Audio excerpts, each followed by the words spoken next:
नमस्कार. आज आपण जाणून घेऊया पंचकर्मातलं बस्ती या कर्माविषयी. तर बस्ती म्हणजे इनिमा असं जनरली म्हटलं जातं, पण खरं पाहिलं तर फक्त इनिमामध्ये ज्या मार्गाने आपण औषध आतमध्ये सोडतो फक्त तो मार्ग सारखा असतो, पण बस्तीमध्ये आणि इनिमामध्ये खूप जास्त फरक आहे. कारण डिटॉक्सिफिकेशन म्हणजे खरं तर पंचकर्म. तर बस्तीमध्ये केलं काय जातं, संपूर्ण शरीराला तेलाने मसाज केला जातो. आता हा मसाज म्हणजे स्नेहन. स्नेह या शब्दामध्येच ते प्रेम आहे आणि ह्या स्नेहनाने आपल्या शरीरातल्या प्रत्येक स्नायूंना खूप छान चालना मिळते. तिथलं रक्तभिसरण खूप छान सुधारतं. सर्क्युलेशन जेवढं छान होईल तिथली स्किन एकदम छान ग्लो करायला लागते. एक तेज तत्व हे त्वचेमधलं वाढतं. त्याचबरोबर त्यानंतर स्वेदन म्हणजेच औषधीयुक्त काढ्याची वाफ आपण देतो. संपूर्ण शरीराला वाफ मिळाल्यानंतर शरीर हे सच्छिद्र असल्यामुळे शरीरामधनं घामावाटे सगळी घाण बाहेर फेकल्या जाते.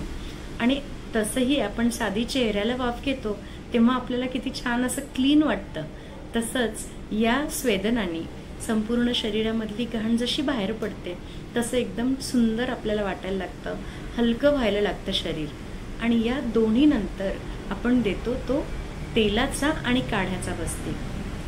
तेलाचा बस्ती हा आतमध्ये मॉइश्चर तयार करायसाठी, एक मृदुता यायसाठी, आणि तेलाच्या बस्तीने रोजच्या रोज साचलेला मळ इझिली बाहेर फेकला जातो.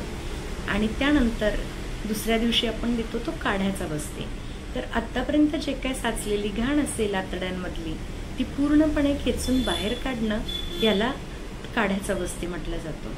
सर, अशी ही बस्तीची प्रक्रिया असते. आता यात घाबरण्यासारखं किंवा भीती वाटण्यासारखं असं काहीही नसतं. पेशंटला खूप छान रिझल्ट याने मिळतो. आणि जेवढेही आपले नाभीच्या खाली अवयव आहेत, जसं गर्भाशय आहे, मूत्राशय आहे, मोठे आतडे आहेत, त्यानंतर आपले सर्व जॉईंट्स आहे, या सगळ्या गोष्टींसाठी बस्ती ही खूपच सुंदर चिकित्सा आहे. चरकाचार्यांनी तर बस्तीला अर्धचिकित्सा म्हटलंय. म्हणजे आजार कुठलाही असला आणि जर तुम्ही बस्ती दिली तर त्याचा फायदा रुग्णाला 100% होतो. तर अशी ही बस्ती चिकित्सा. ही घेण्याचा काळ म्हणजे हा वर्षा ऋतू. आणि हा वर्षा ऋतूमध्ये प्रकृतीमधला वात वाढलेलाच असतो आणि शरीरातल्या वाताचं प्रमाणही खूप जास्त वाढून वाताचा प्रकोप या ऋतूमध्ये असतो. आणि म्हणूनच या ऋतूमध्ये जर आपण बस्ती करून घेतली तर एकतर आपल्या शरीरामधली संपूर्ण घाण बाहेर फेकल्या जाते, संपूर्ण शरीर तजेलदार होतं, त्वचा टवटवीत होते, चेहऱ्यावर एक ग्लो येतो, तुमचं बल वाढतं आणि तुमची इम्युन सिस्टीम जी वर्षा ऋतूमध्ये सहसा अस्वच्छ पाण्यामुळे आणि हवेतील जी अस्वच्छता असते, धुळीचे कण असतात, त्यामुळे आपली इम्युनिटी कमी असते. तर ही इम्युनिटी म्हणजेच आपली रोगप्रतिकार क्षमता ही कित्येक पटीने बस्तीने वाढते. तर असं म्हटलं जातं की पंचकर्मातलं कुठलंही कर्म जर तुम्ही केलं तर तुमचं आयुष्य हे 5 वर्षांनी वाढतं. सो एवढी महत्त्वाची जर ही चिकित्सा असेल तर प्रत्येकाने याचा अनुभव नको का घ्यायला. आणि म्हणूनच तुम्ही नक्की या बस्ती चिकित्सेविषयी थोडं अजून जाणून घ्या.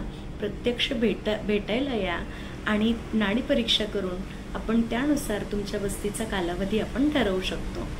सगळ्यात महत्त्वाचं म्हणजे वंध्यत्व, PCOD, स्थौल्य, त्यानंतर संधिवात, सायटिका, त्यानंतर मानेचे सगळे मणक्यांचे सर्व आजार, स्पॉन्डिलायसिस, त्यानंतर गुडघ्यांचा त्रास, गुडघ्यांमध्ये जर रिप्लेसमेंट सांगितलं असेल असे त्रास, किंवा युरिक ॲसिड वाढला आहे तो त्रास, आणि इतरही सर्व पचनाची त्रास म्हणजे ज्यांना अपचन होत आहे, मलबद्धता होते आहे, गोष्ट खूप जड वाटतं, सतत पोट फुगल्यासारखं वाटतं, या सर्व आजारांवर बस्ती ही खूपच उपयुक्त चिकित्सा आहे.